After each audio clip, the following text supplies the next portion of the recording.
Welcome to remix king channel. ఈ ఎండాకాలంలో ప్రకృతి మనకు అందించిన వరం లాంటిది తాటి ముంజ। సింపుల్గా వీటిని ముంజలు అని అంటారు। ఆంగ్లంలో ఐస్ యాపిల్ అని కూడా అంటారు।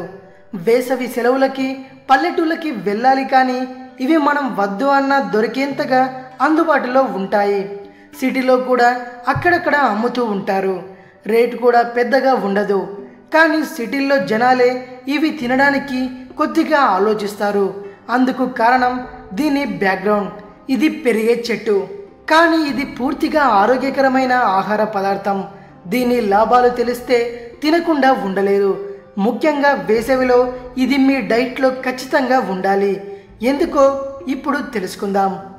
ముంజలో vitamin B7, folate, vitamin K, soluble fibre, potassium, calcium, vitamin A, vitamin C, vitamin B, zinc, iron లాంటి విటమిన్స్ మరియు న్యూట్రియంట్స్ ఉంటాయి।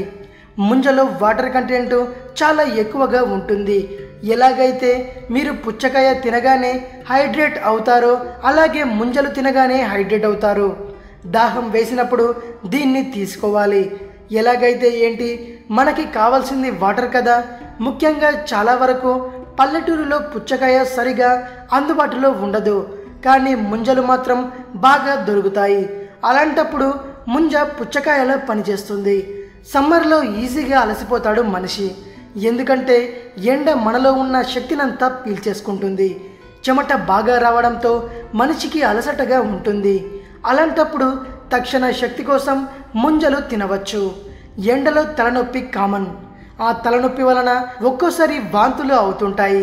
వేసవిలో తల తిప్పడం, వాంతులు అవ్వడం మనం సాధారణంగా చూసేవే। ఈ సీజనల్ సమస్యలకి మంచి పరిష్కారం ముంజలను తినడం। అలాగే టెంపరేచర్ తట్టుకోలేకపోవడం, చికెన్ పాక్స్ లాంటి చర్మ సమస్యలకి కూడా ఇదో పరిష్కార మార్గం। బరువు తగ్గాలనుకునే వారు కూడా ముంజని తమ డైట్లో చేర్చుకోవాలి। ఎందుకంటే ఇందులో వాటర్ కంటెంట్ ఎక్కువ। కడుపు నిండినట్టుగానే అనిపిస్తూ ఎక్కువ తినాలి అనిపించదు। దాంతో అనవసరపు క్యాలరీలు మీ ఒంట్లోకి చేరవు। ఇందులో ఉన్న వాటర్ కంటెంట్ వల్ల ఇది ఒంట్లోంచి టాక్సిన్ను తొలగిస్తుంది।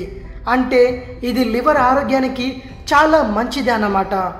అంతేకాదు ఇది జీర్ణశక్తిని కూడా పెంచే ఆహారం। ముఖ్యంగా గర్భిణీ స్త్రీలు తమ మెటబాలిజం రేట్ని బాగా మెయింటైన్ చేయడం కోసం ముంజలను తినాలి। ఇది విషయం।